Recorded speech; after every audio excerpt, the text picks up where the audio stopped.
The ancient bus groaned as it climbed another winding mountain road, headlights cutting through the gathering twilight like dying torches. Maya pressed her face against the cold window, watching the dense forests of Transylvania roll past like something out of a fever dream. The trees here grew differently than back home. Twisted, gnarled things that seemed to lean toward the road, as if listening. "Remind me again why we chose Romania for spring break," she asked, pushing her dark curls behind her ear. Her best friend Jasmine grinned from the seat beside her. "Because we're tired of boring beach trips. We wanted adventure, remember? History, mystery, and hopefully not too much mystery," interrupted Ryan from across the aisle. At 22, he was the oldest of their group and considered himself the responsible one, though his track record suggested otherwise. He was trying to read a guidebook while the bus bounced along the potholed road, his glasses slipping down his nose with every jolt. According to this, the region has the highest concentration of medieval folklore in Eastern Europe. Werewolves, vampires, witches. They've got the whole supernatural catalog. Where's the fun in being scared? Called Marcus from the back, his camera already in hand, snapping photos of the darkening landscape. "We're in Dracula country. We've got to experience some thrills."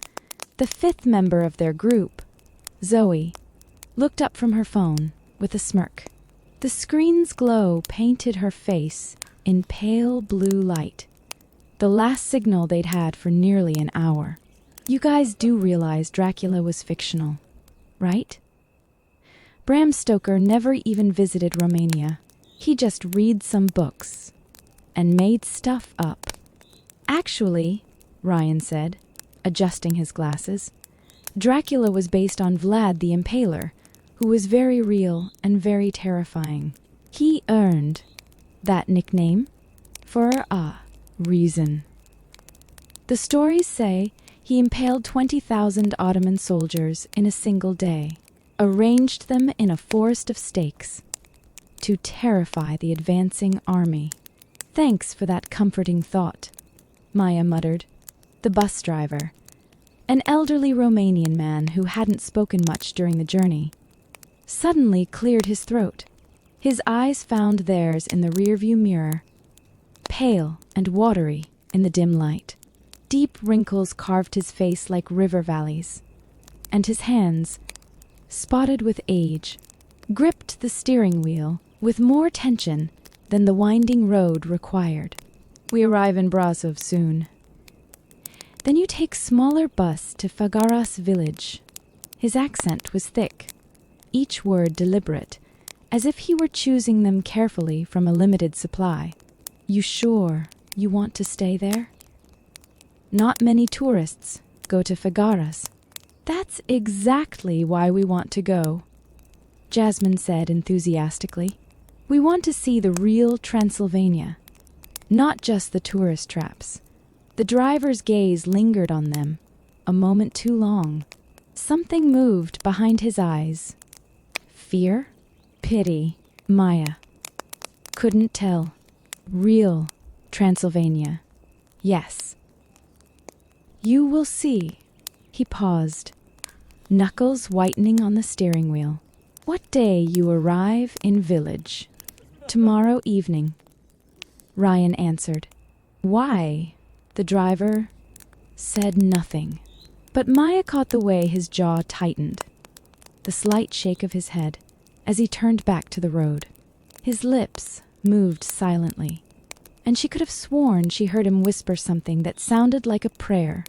2 hours later, they were on a smaller bus driven by a young woman named Elena, who seemed amused by their excitement. She couldn't have been older than 30. With sharp cheekbones and knowing eyes, the roads grew narrower, the forests thicker, street lights disappeared entirely, replaced by an oppressive darkness that pressed against the windows like something alive and hungry. "The village is old," Elena said, her English careful but clear. "Very old traditions." "You respect them, yes?" "Whatever the elders tell you, you listen. Not because they are old-fashioned, because they know things. Things that keep people alive." "What kind of traditions?" Marcus asked, leaning forward with his camera. Elena's smile flickered like a candle in wind. "You will see. But remember, when night comes, you stay inside. No matter what you hear, no matter who calls your name." She met his eyes in the mirror. "Even if it sounds like someone you love. Especially then." The bus rounded a final bend, and Făgăraș emerged from the darkness like a wound in the forest. Stone cottages huddled together beneath a brooding church steeple. Smoke curled from chimneys. Candlelight flickered behind windows. No electric glow, Maya noticed. No modern conveniences. And everywhere, on doors, on windows, hanging from eaves, were bundles of dried garlic and wild roses. "Atmospheric," Zoe said dryly, but her voice had lost its usual confidence. Maya noticed something else. The streets were empty. Not a single person walked the cobblestones, though lamplight glowed behind curtained windows. Dogs that should have barked at the bus's arrival were silent. No children played. No elderly couples sat on porches. And everyone was watching. She could feel eyes tracking them from every shadow, from behind every curtain. The bus stopped outside a modest hostel. A wooden sign read Doina's Rest in faded letters, the paint peeling like dead skin. "This is where you stay," Elena said. Her voice had dropped. "Doina is good woman. She will explain everything." She hesitated at the door, and Maya saw her hand tremble on the lever. "I go now." Before dark. Ryan checked his watch. "It's only 6 o'clock." But Elena was already pulling away, the bus disappearing down the mountain road faster than seemed safe. Within seconds, the engine faded to nothing, swallowed by the silence. The silence, not peaceful silence, not the comfortable quiet of a small-town evening. This was the silence of held breath, of waiting, of prey frozen before a predator's approach. The hostel door creaked open, and a woman in her 60s stepped out. She had steel-gray hair, pulled back severely, a face carved by decades of mountain wind, and eyes that assessed them with unsettling intensity. She wore black, head to toe, mourning clothes, and a silver cross hung at her throat. "You are the Americans," she said, not a question. "Yes, ma'am," Ryan answered. "We have a reservation. I know who you are. I know why you're here." She stepped aside, gesturing urgently. "Come. Quickly. The sun sets in 1 hour, and there is much you must understand." The hostel's common room smelled of wood smoke, and herbs Maya couldn't identify. Bitter, sharp scents that made her eyes water. Doina served them thick soup and dark bread, while her husband Andre, a barrel-chested man with kind eyes and calloused hands, stoked the fire. Neither of them sat until every window was checked, every curtain drawn. "You picked a bad time to visit," Doina said, settling into a chair across from them. Her soup sat untouched Once every 7 years, the village faces difficulties. What kind of difficulties? Jasmine asked. Doina exchanged a glance with her husband. A conversation passed between them in that look. Decades of marriage, of shared terror, of things witnessed that could never be unseen. You've heard of Strigoi? Vampires, Ryan said. Romanian folklore. The undead who rise from their graves to feed on the living. Souls that can't find peace. Trapped between worlds. Not folklore. Doina's voice hardened. Truth. History. Reality. As real as the bread you're eating. As real as the fire warming your skin. Zoe laughed nervously. You're joking, right? This is some kind of tourist thing. Local color to scare the visitors. Does this look like a joke? Andre spoke for the first time, pulling aside his collar to reveal a scar. 4 parallel gouges running from his shoulder to his collarbone. Old, but unmistakable. The wounds had healed badly, the skin puckered and discolored, as if something had been poison in those claws. I was 17. It was the last rising. My father saved me, threw himself between me and the creature, gave me time to reach consecrated ground. His jaw tightened, and 40 years of grief surfaced in his eyes. He did not save himself. The room went cold. Even the fire seemed to dim. Every 7 years, Donna continued, for 3 nights, the Strigoi wake. They walk. They feed. We have protections. Garlic. Holy water. Wild roses. The blessing of Father Vasil. We have survived for generations. Our grandparents survived. Their grandparents survived. The knowledge passes down like blood. She leaned forward. But you are outsiders. You do not know the rules. And tonight is the first of the 3 nights. Maya's heart hammered against her ribs. What rules? Doina began counting on her fingers. Each point delivered like a verdict. Never invite anyone inside after dark. Not even if they look like your mother, your brother, your closest friend. The Strigoi cannot enter uninvited, but they are clever. They will wear familiar faces. They will weep and beg and plead. Second finger.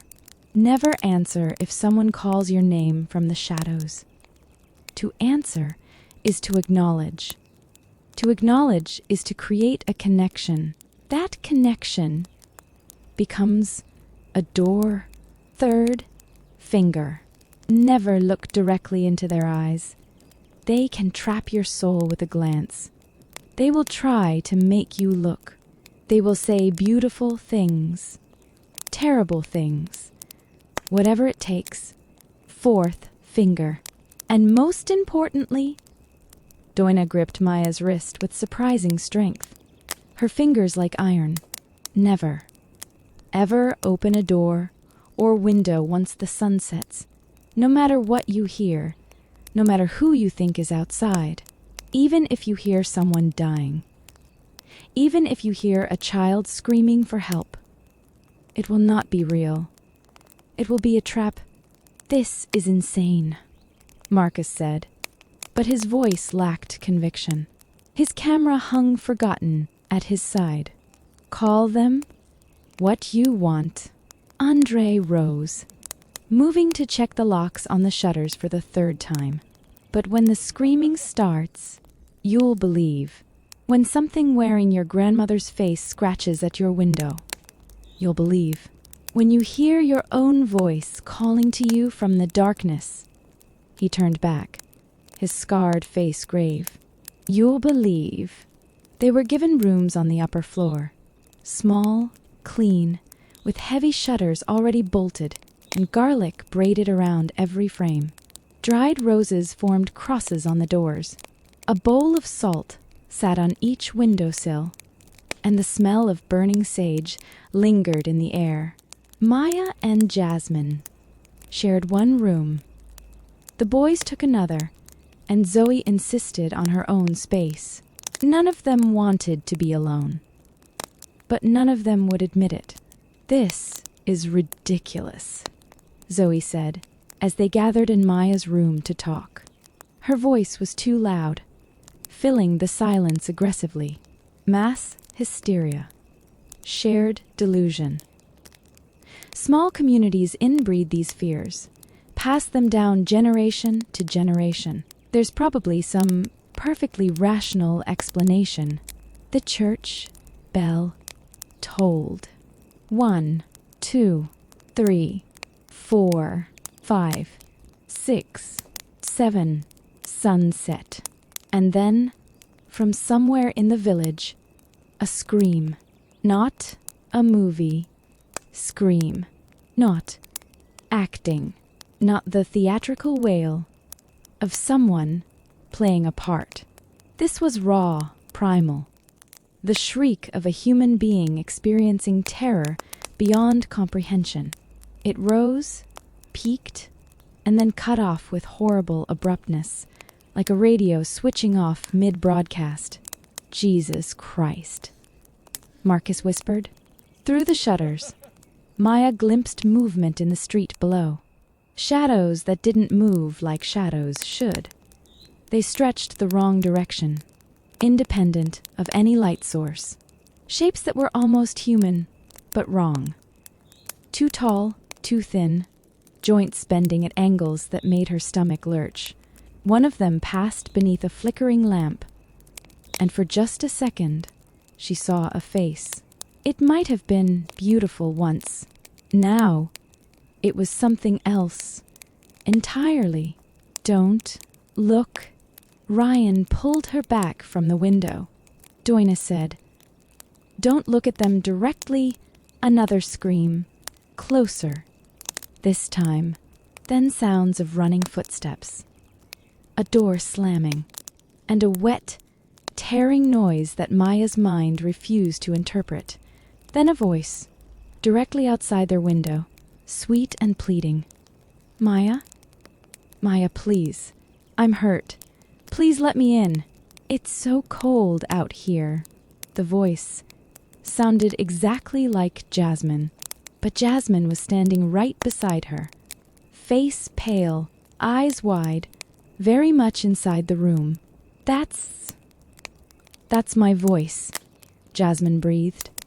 "How is that my voice? Please, Maya." The thing outside wept with Jasmine's vocal cords. Every inflection perfect, every sob genuine. "I'm so scared. Just open the window. Just a crack. Just for a second. Please, please, please. Don't." Ryan's hand clamped on Maya's arm. "It's not real. It's a trick." The weeping stopped. Silence. Then the sound of nails.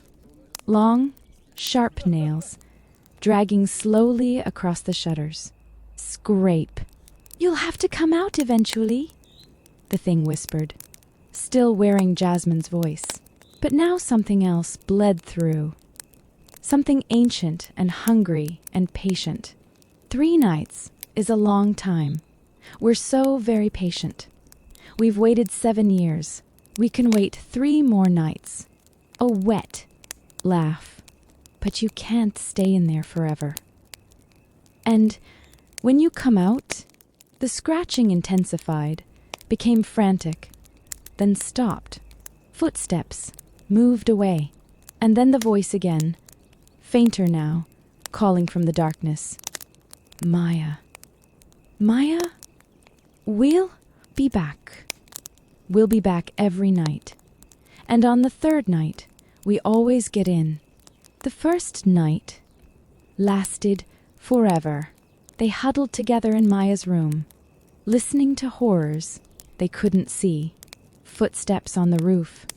Heavy, deliberate, like something pacing, tapping at windows. Rhythmic, patient, knowing. Voices calling their names in the darkness. Sometimes familiar, sometimes not. Once, they heard what sounded like Ryan's mother, calling him home for dinner in English with a perfect Oklahoma accent. Once, Marcus's ex-girlfriend whispering that she'd made a mistake, that she wanted him back, that she was right outside. Please, just open the door. At one point, something heavy slammed against the front door, hard enough to shake the entire building. The impact came 3 times. Boom, boom, boom. And then a voice that didn't bother pretending to be human screamed words in a language older than Romanian, older than Latin, older than anything human. But the protections held.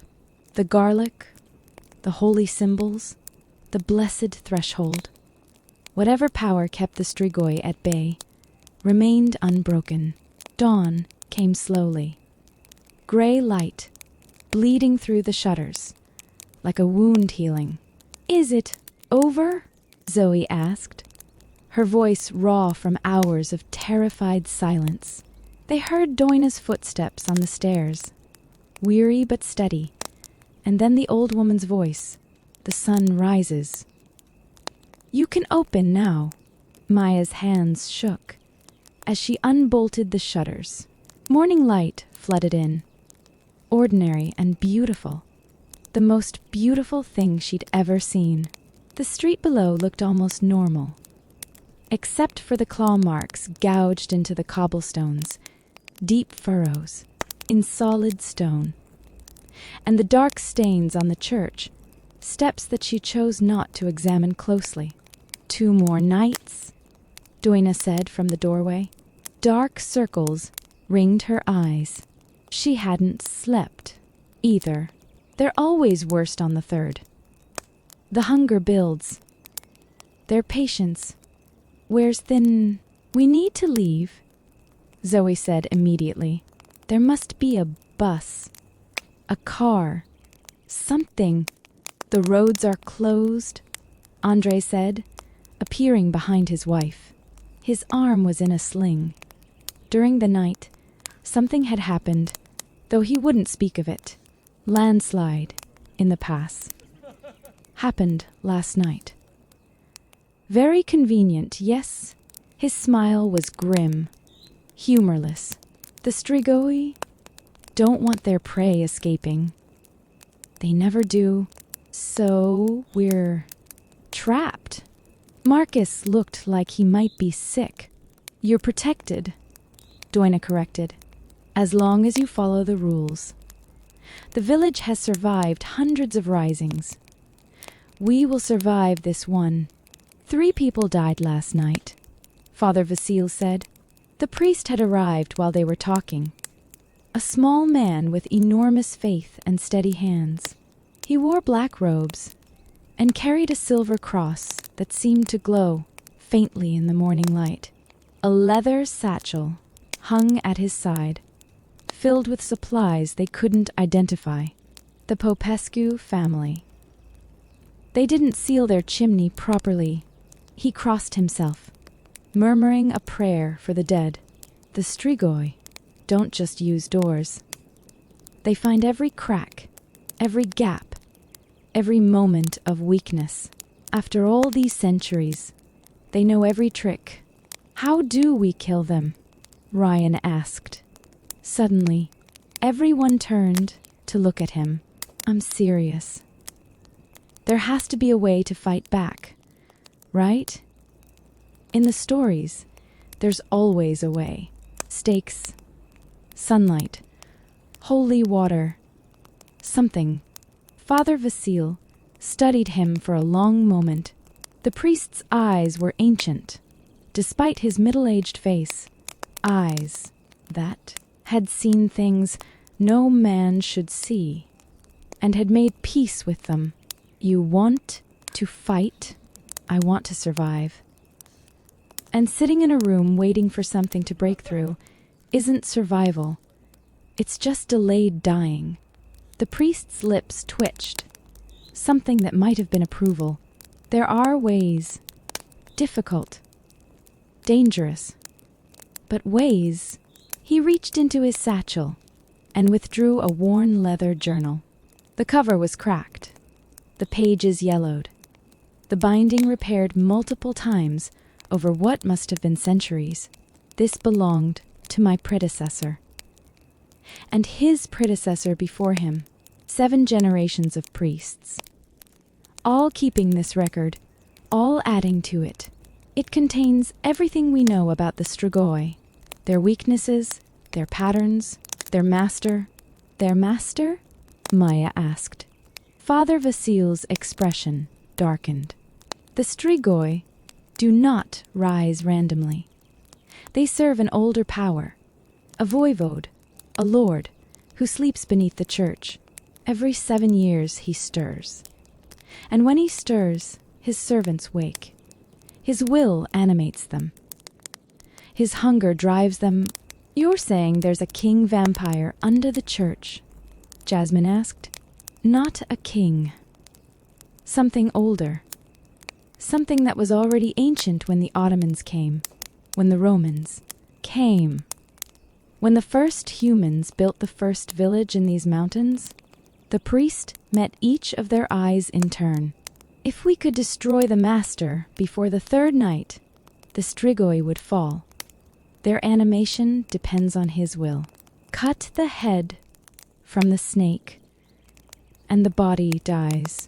You're talking about killing their leader, Jasmine said slowly. I'm talking about ending this. Forever, Father Vasil held out the journal. Generations of my family have protected this village. Generations have lost loved ones. I am old. I have no children. This may be my last rising. If I die having freed Făgăraș from this curse. He didn't finish the sentence. He didn't need to. Ryan took the journal. And just like that, everything changed. The journal was a treasure map of horrors. Centuries of accumulated knowledge. Strigoi weaknesses. Protective wards. Accounts of previous risings. Maps of tunnels beneath the village. Drawings of creatures that couldn't possibly exist. And at its heart, a detailed description of the voivode's tomb beneath the church. He was a boyar, Ryan explained, as they gathered around a table strewn with maps and notes. A local lord from the 15th century. When he died, when he was killed, actually, by a mob of villagers who'd had enough of his cruelty, he made a pact with something. The journal isn't clear what. Something that doesn't have a name in any human language. A demon, Marcus asked. Maybe? Or maybe something worse. He's been sleeping beneath the church ever since, waking every 7 years to feed through his servants. The villagers built the church on top of his tomb to contain him. The bells, the prayers, the consecrated ground, it's all a prison. But every 7 years, the walls weaken. How do we kill him? Marcus asked. 3 things. Ryan tapped the journal. A stake of hawthorn through the heart. It pins the soul to the body, prevents it from fleeing. Decapitation with a blessed blade. It severs the connection to the dark power that sustains him, and the body must be burned before the 3rd sunrise. Complete destruction. Nothing left that could regenerate. That's specific, Zoe said. Folklore usually is. These rules exist because someone, somewhere, discovered them the hard way. Every rule was written in blood. Where do we get hawthorn? Maya asked. There's a grove outside the village, Doina said. She'd been listening quietly. Her expression, unreadable. I can take you there. But it must be done during daylight. We have perhaps 10 hours before sunset. And the blessed blade. Father Vasil drew a sword from beneath his robes. Ancient, the metal dark with age.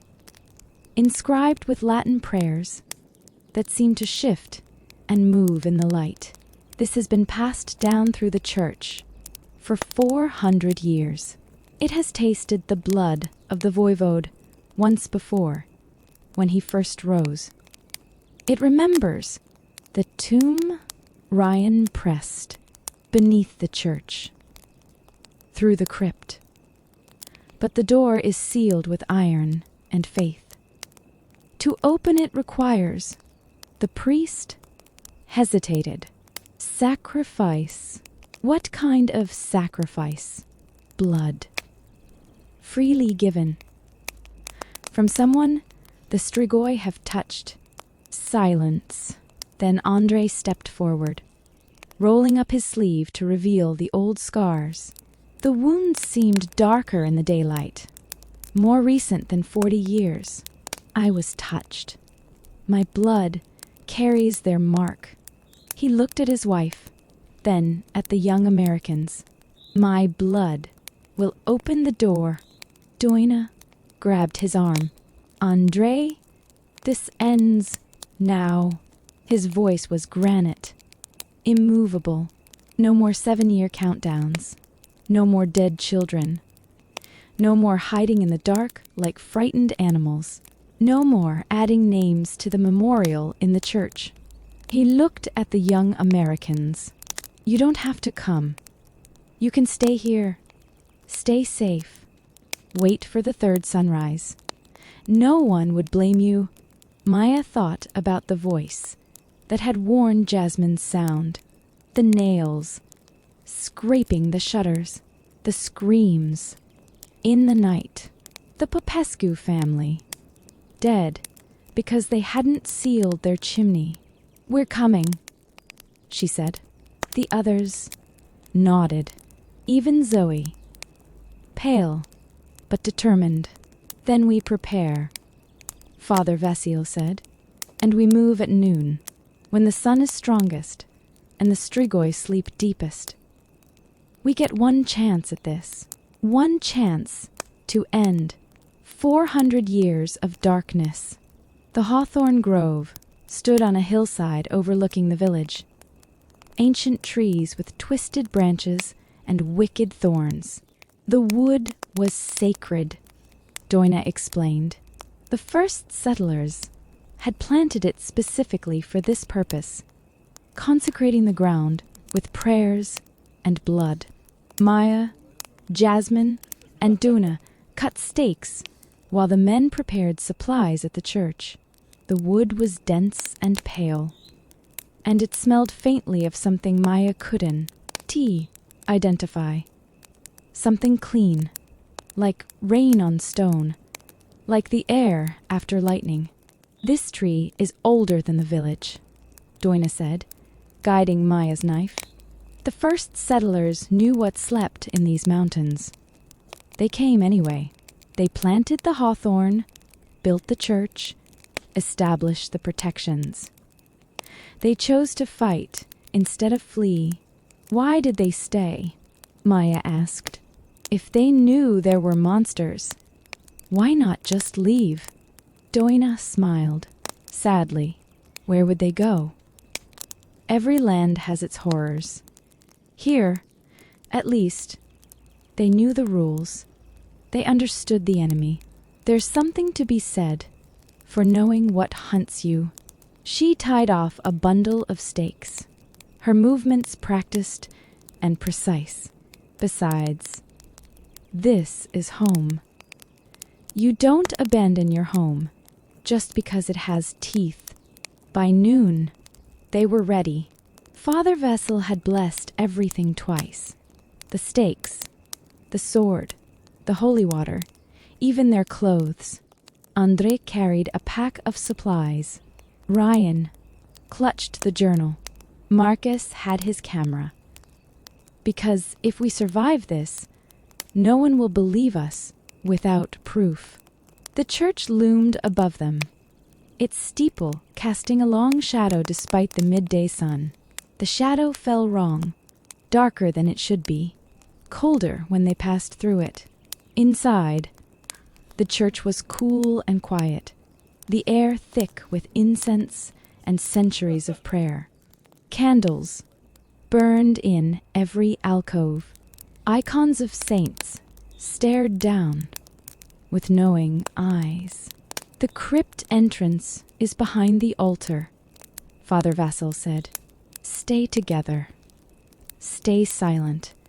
Even sleeping, the Strigoi have ears. Even dreaming, the voivode listens. The hidden staircase descended into darkness. Not ordinary darkness, but something thicker, almost tangible. Father Vasil led with a lantern, the flame casting dancing shadows on walls carved with warnings in Latin and Romanian. Maya caught fragments. Here lies damnation. Turn back. Faithful soul. God forgive what we could not destroy. May heaven have mercy on those who enter. The crypt was vast, far larger than the church above, carved from the living rock of the mountain. Stone tombs lined the walls, their occupants blessedly silent. Some of the tombs were chained shut. Some were covered in salt and garlic. One, in the corner, had been sealed with molten silver. But at the far end stood a door, unlike the others. Iron, massive, covered in chains and crosses and seals that seemed to writhe in the lantern light. Cold radiated from it. Not physical cold, but something deeper, an absence of warmth that had nothing to do with temperature. This is it, Father Vasil whispered. The voivode's prison.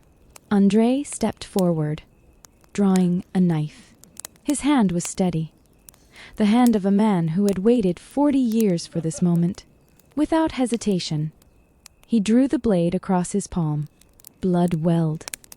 Dark and rich, he pressed his hand to the iron. The seals screamed, not metaphorically. They actually screamed, a chorus of tortured voices shrieking from the metal itself. The chains rattled, the crosses glowed white-hot, and the door began to open with a grinding groan that shook dust from the ceiling. Beyond was darkness, complete, absolute. The lantern light couldn't penetrate it, stopped at the threshold, like hitting a wall. He's awake, Father Vasil breathed. He knows. We're here. A voice echoed from the darkness, ancient and amused, and utterly inhuman, like stones grinding together in patterns that happen to form words. After so many centuries, visitors.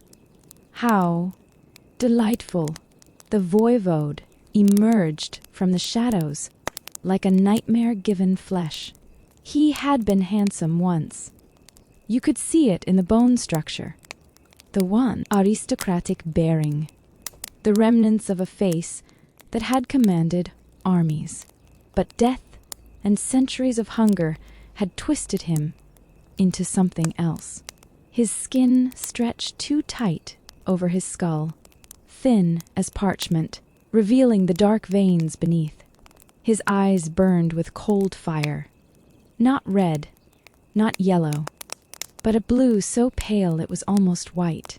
His fingers ended in claws that clicked against the stone floor, like a pianist's fingers on keys.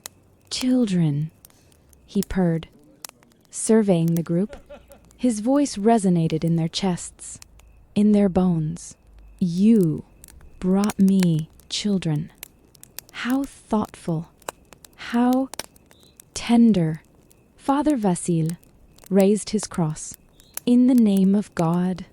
The voivode moved. One instant, he was 10 feet away. The next, his hand was around the priest's throat, lifting him like he weighed nothing. The cross fell from Vasil's fingers, clattering to the floor. God. The creature laughed. A sound, like bones breaking. God stopped listening to this place 400 years ago. He left me to my work, left me to teach these villagers the meaning of fear. He tossed Father Vasil aside like a doll. The old priest hit the wall with a sickening crack and didn't move. Father Andrei charged with a stake raised. The voivode caught his wrist, twisted, and Andrei screamed as bones snapped. The stake clattered to the floor. Brave, the creature mused, studying Andrei like a specimen. Stupid, but brave. I remember your grandfather. He tasted like fear and faith. Delicious combination. He smiled, revealing teeth that were too long, too sharp, too many. I wonder if you'll taste the same. Maya didn't think. She grabbed the fallen stake and drove it toward the voivode's heart with every ounce of strength she had. He caught it, an inch from his chest. Ah, those burning eyes found hers, and for one terrible moment, she felt herself falling into them, falling into centuries of darkness and hunger and cold, endless patience. There's fire in you. I like fire. It's been so long since I've tasted fire. He backhanded her across the crypt. She hit a tomb, pain exploding through her ribs, vision swimming with darkness. The voivode advanced on her fallen friends. Jasmine was trying to drag the unconscious priest to safety. Ryan stood frozen, with the journal clutched to his chest, face white with terror. Zoe was screaming, actually screaming, as Marcus tried to pull her toward the stairs. We're going to die, Maya realized. The thought was oddly calm. We came here to be heroes, and we're all going to die. And then, Doina stepped between the voivode and the others. She was holding something. A small glass vial filled with dark liquid that seemed to move on its own. Voivode Dragomir, she said, her voice steady despite her shaking hands. I am Doina Aldea, daughter of Maria Aldea, granddaughter of Elena Aldea, great-granddaughter of the woman you killed in 1847. The creature paused. For the first time, something like surprise crossed his terrible face. The Aldea line. Yes, your ancestor was memorable. She fought well. She tasted of rage and righteousness. She made a promise before she died. That her daughters would end you. That her blood would be your poison. Doina smiled grimly. The smile of a woman who had waited her entire life for this moment. We've been preparing this for generations. Every rising we've added to it. Every 7 years we've made it stronger. The blood of every Aldea woman who ever lived. She smashed the vial at the voivode's feet. The liquid hissed and bubbled where it touched him, eating into his ancient flesh like acid, spreading up his legs like fire, consuming him from the ground up. He howled, a sound that shook the foundations of the church, and staggered backward, clawing at his own dissolving body. Now, Doina screamed. The stake. While he's weak, Ryan moved first. He grabbed a fallen stake, rushed the voivode, and drove it into the creature's chest with both hands. hawthorn-pierced dead flesh. Found the space between ribs, plunged into the heart that had stopped beating 4 centuries ago. The voivode shrieked, a sound beyond sound, a frequency that made their teeth ache and their eyes water. But he didn't die. Fools, he gasped. Black blood pouring from the wound, the acidic damage spreading even as he spoke. The stake holds me. It doesn't destroy me. You need the blade. You need the fire. You need... Father Vasil rose behind him, the blessed sword in his trembling hands. Blood ran down the priest's face from a cut on his scalp, but his eyes were clear. His faith was unshaken.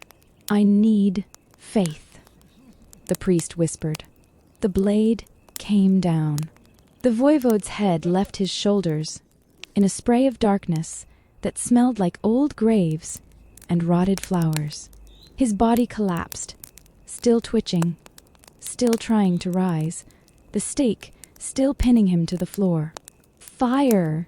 Father Vasil shouted quickly. Before the sun sets, they worked in desperate silence. Andrei, his broken arm hanging useless, kicked the body toward the door. Marcus and Ryan dragged it up the crypt stairs, leaving a trail of black blood that hissed and smoked on the stone. Jasmine and Zoe gathered lanterns, oil, anything that would burn. The sun was a red sliver on the horizon when they tumbled out of the church. The voivode's remains lay on the cobblestones, still moving, the head still, mouthing silent words, the eyes still burning with that terrible pale fire. Maya poured oil over the body. Her hands were steady now. The fear had burned away, replaced by something harder and older. Something that felt like her ancestors' rage and her own future's hope. Father Vasil struck a match. The flames caught instantly, burning higher and brighter than natural. Fire should. Blue and white and gold, flames that seemed to sing. The voivode's body writhed in the inferno, and from somewhere deep in the earth, they heard screaming, dozens of voices, hundreds. All the Strigoi who had fed on his power for 400 years. One by one, the screams cut off. One by one, the servants fell. And then, silence. True silence. Not the held breath silence of terror. The silence of peace. Dawn came gentle and golden. And for the first time in generations, Făgăraș woke without fear. Father Vasil's injuries were severe but not fatal. A concussion, cracked ribs, cuts that would leave scars. Andrei's arm would heal. The dark stains on the cobblestones were already fading, as if the village itself was forgetting the horrors of the night. Doina served them breakfast, as if nothing had happened. Thick coffee, fresh bread, eggs from chickens that had somehow survived the rising. You could have died, Maya said quietly. That vial, your family's poison. You must have known it might not work. I knew it would hurt him. Doina set down her cup. Her eyes were clear, peaceful, in a way Maya had never seen. That was enough. The rest was up to you. She smiled, and for the first time, it reached her eyes. The Aldea women have been fighting that creature for 200 years. We're not stupid enough to fight alone. What now? Ryan asked. We can't exactly put this in our trip photos. Why not? Marcus held up his camera. I got everything. The crypt, the voivode, the fire. He grinned. despite his exhaustion. Maybe we don't show anyone, but we'll remember. The village will remember too, Andre said, raising his coffee in a toast with his good hand. You'll always be welcome here. After 400 years, the curse is broken. The Strigoi will not rise again. Are you sure? Zoe asked. I mean, completely sure. Father Vasil, bandaged but upright, nodded slowly. The master is destroyed. His servants fell with him. The 7-year cycle is broken. He made the sign of the cross. By the grace of God and the courage of strangers, it's over. They left Făgăraș 3 days later, when the roads were cleared and a bus finally came. The village turned out to see them off. Every man, woman, and child, throwing flowers and pressing gifts into their hands. Children who had hidden in darkness now laughed in the sunlight. Old women who hadn't smiled in years wept with joy. Doina hugged each of them, pressing a small bundle of dried garlic into Maya's palm. Just in case, she whispered. The world has more darkness than you know. But now you know how to fight it. The bus wound down the mountain, leaving the village behind. Maya watched until the church steeple disappeared behind the trees, then turned to face forward. Shazman said, after a long silence, same time next year? Nobody laughed, but slowly, one by one, they started to smile. They had walked into Transylvania as tourists, looking for adventure. They were leaving as something else. Survivors, warriors, keepers of a secret as old as the mountains themselves. The Strigoi were gone, but the world was full of monsters. And now they knew how to kill them.